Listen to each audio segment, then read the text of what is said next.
welcome to another video. So this is about how to be kinder to yourself. I have always been my own worst critic when it comes to things that I've experienced in my life, and I can often really beat myself up over things, and it's like, why is that issue still there? Why can't I look in the mirror and think, you look good all the time? And I think it's because when you've always had that fear of not looking good in the mirror, it made me see that it's not about the way I look. It's more to do with how I feel about myself when I look in the mirror. And for me, it wasn't the image that I see in my head. So what kind of image do I want to look like? Do I want to be someone I'm not? Do I want to have cosmetic surgery at some point? And the answer to this question is no and no. I don't want to ever go down that route of wanting cosmetic surgery, because I am in a place where I have learned and loved myself. And when I was a kid, it was kind of seen as that wasn't the right thing to feel. You had no right to feel, love yourself. And I think I just carried that with me. And now I can safely say that I do love being me. I do have a lot of strength. I do have a lot of, determination. And I write in this book, and this is what I would suggest you do, is get a good notebook. And I think this was from a planner that I've got. They gave me these, that made me want to write about how to be kinder to myself, and to pinpoint the mannerisms that I have, so I can be funny at times, and I don't always take myself seriously. I'm very loyal. If a friend is loyal to me, then I'm loyal to them, and I've always been helpful. I will open the door for other people. I'm not saying I'm perfect, or saying that I am a superhuman. I don't believe in that at all. I just like to be. I love doing acts of kindness, and sometimes you don't get rewarded for that. But it's not about the reward. It's about how you come across that matters.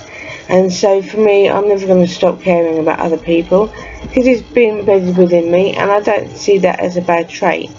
And the one thing is not comparing myself. I do that quite a lot. I used to do it at the gym, and it's like, no, I'm not here for those people. Those people don't even know me. So why should I compare myself when I don't actually even know that person?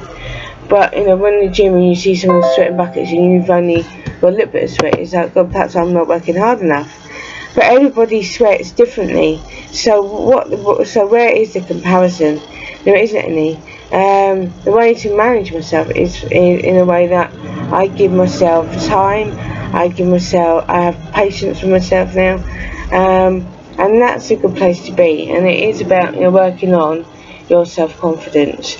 You see people on the TV who seem headstrong, and then you find out that they also have had the same insecurities as you.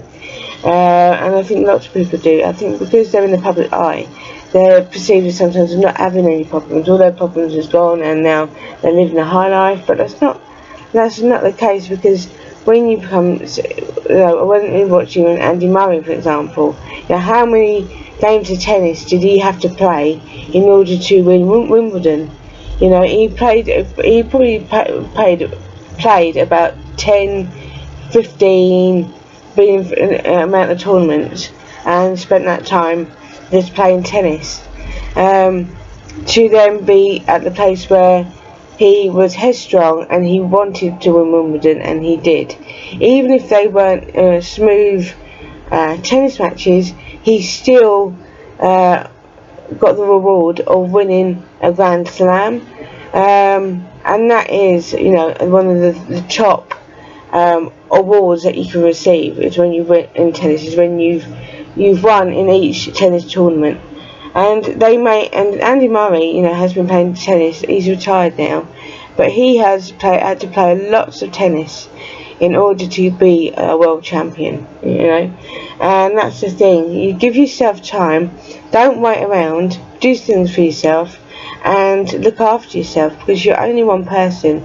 We're not on this planet to do everything under the sun, and yet we think we can, but we can't. So be kind to yourself in terms of, don't give yourself so much to do. This is my list for today, okay? And I always do it like I do my sort of my evening planning of the next day, but then I'll also spend time writing the things that I feel need to be done first. If there's an unfinished blog that I haven't written, and if I want to pop out and do my walk for this morning.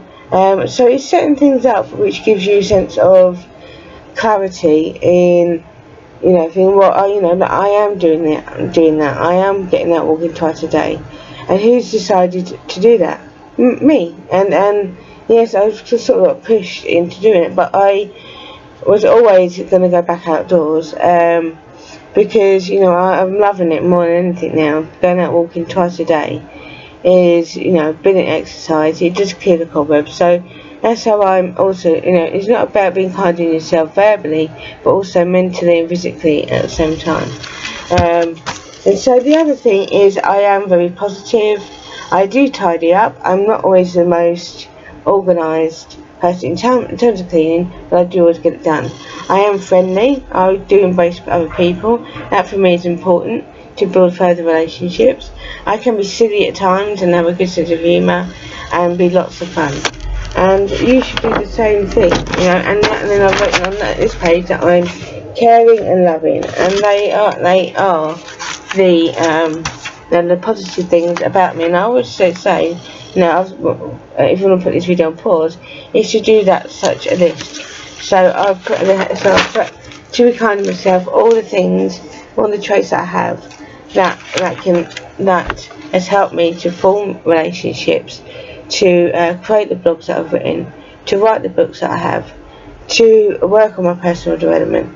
And it's all, you do. I know people don't like the word positivity, but it should factor into your life. Do you really want to be spending ages beating yourself up over, over things which can't really be altered as such? What you can do is manage it correctly. You never know what's around the corner, so you do have to embrace yourself and look after yourself. And so I would like you to watch this video and do the same thing, and just work out how you want to be kind to yourself and go all the traits that you have, even if it's talking to somebody else about you and how they see you, and get them to write it down as well. And I listened to the Speakman's audiobook, and one thing that I saw them do once on this morning was to do exactly that. They got a lady to write down all the negative thoughts that she had about herself, and then I think it was Mrs. Speakman. She then Eva Speakman. She said to her, right, now what I'm going to do is I'm going to read that back to you now.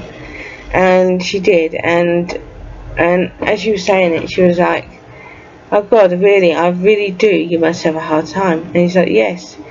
And now something's triggered that, and it could be the case of, like, for me, I every milestone that I've had, I've always seen it as a struggle first, before I've seen it as part of growing up. I hated the fact that I developed early. I was not ready for Mother Nature to do that to me, and I remember thinking, please just let me just be a child for a little bit longer, and I was thinking from the teens where it got stronger in the fact that I didn't always feel like I belonged, and but then I did make friends at secondary school, which I've still been friends with today, and that means the world to me. We don't see each other all the time, but we do message each other, a lot, and I'm hoping to meet new people, because I was in a mental health hospital in the last month,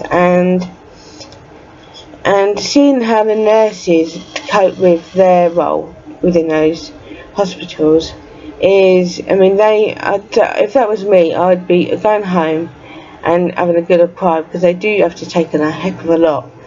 And when it comes to mental health, one of the nurses, the activity nurse, said that sometimes people use mental health to justify their anger, and I at first was a bit, oh, that's a bit harsh. Actually, she's true. A lot of people do use mental health as an excuse to attack people, and that isn't right, you know. And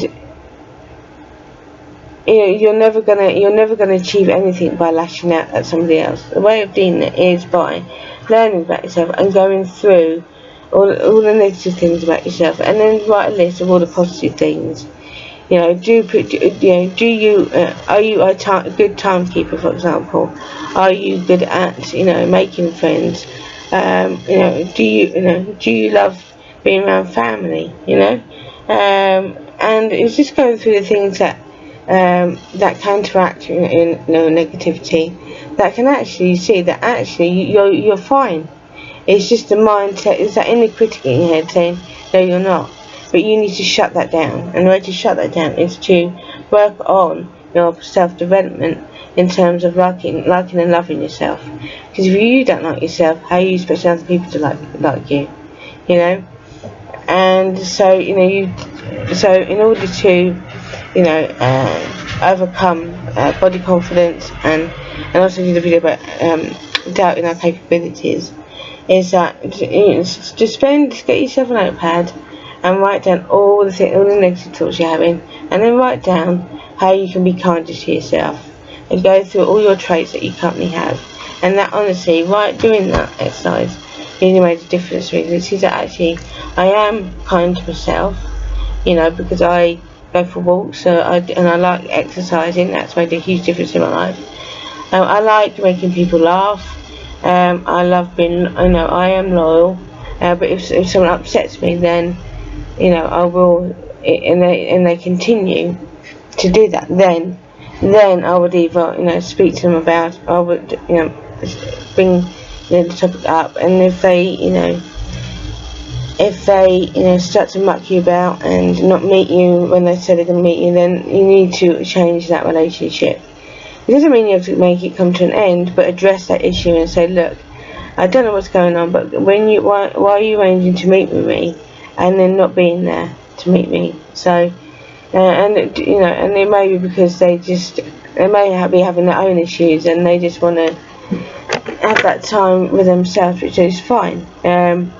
But you should never, you know, hold people against you, and always be on those that are on your side, on their side too. And that, for me, is why I am loyal, because I will support other people. I am very much a protector of people. You know, my son is my priority, and if anybody hurt him, I would be like all guns blazing, because, you know, he is, you know, my child, and I'd hate the fact that he, you know, I mean, he's got into pushing people now, and I have no idea where that's come from. But, you know, you do have to nip those things in the bud. And my son Henry actually is very engaging in that. He will say, okay, you know, and you have to teach kids what's right and wrong, but you also need to tell kids that they're okay to show their emotions, but not use anger, you know, to attack people. Sometimes I have this method called Take 5, and it's just basically taking 5 minutes just to pull yourself away from your current surrounding. You know, have a quiet room if you can, you know, where you can just go in there with your thoughts and then come back out again. But, you know, work on yourself, and, you know, work out how you can be kind to yourself. It's a great way of building your confidence. So, anyway, I hope you enjoyed these videos, and I'll see you again soon. Take care.